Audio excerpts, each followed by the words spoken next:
अस्सलामुअलैकुम नाज़रीन, मैं हूं मोहम्मद इब्राहिम। आप देख रहे हैं स्पॉट न्यूज़। आइए देखते हैं आज की अहम खबरें।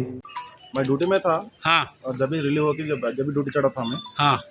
सडन से फायरिंग आया था। देखे तो भेजा उड़ गया, सर पड़ गया। कितने राउंड हुए फिर? 2 राउंड फायरिंग उन्होंने मार लिए 2 राउंड। उन्होंने मार लिया। अंदर डोर मुझ के था। हाँ गाड़ी लगाया था तो थोड़ा सा धोबी भी सोके था अंदर। अच्छा। डोर मारे तो डोबी आके डोर निकाले थे मुझे। क्या नाम था उनका? बालेश्वर। बालेश्वर। कौन सी बैटालियन के उन्होंने? 10th बैटालियन के। अच्छा, कितने साल से कर रहे हैं यहाँ पे जॉब? इधर 3 महीने से कटे था। 3 महीने से। कुछ टेंशन में थे क्या उन्होंने? नहीं मालूम। फिर खाली कितने टाइम पे हुआ, क्या टाइम पे हुआ ये? 5:10 5 वो टाइम पे हुआ। अच्छा। जब भी ड्यूटी चढ़ा था हमें अच्छा, जब हुआ लास्ट टाइम पे भी ऐसी फायर का वाकया हुआ था? तो आइडिया नहीं है मेरे को। अच्छा। मैं ड्यूटी चलने बंद नहीं माना। ये ड्यूटी चढ़ के कितने साल हुआ इन्हों?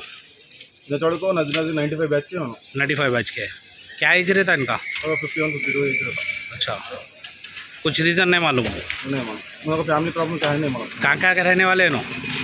तो उन लोग गाँव में नहीं मालूम, में आइडिया नहीं होता मेरे अच्छा, क्या नाम बोले आप उनका? को। बालेश्वर। कौन से एरिया में हुआ ये फायर? ये हुसैन आलम कबूतर खाना एरिया। करें आपके आप लोगों को इन्फॉर्म करें आप। आप पूरे को करे, एम्बुलेंस बुलाए, पुलिस वाले को 100 एम्बुलेंस पूरे बोली। अच्छा, ओके, थैंक यू।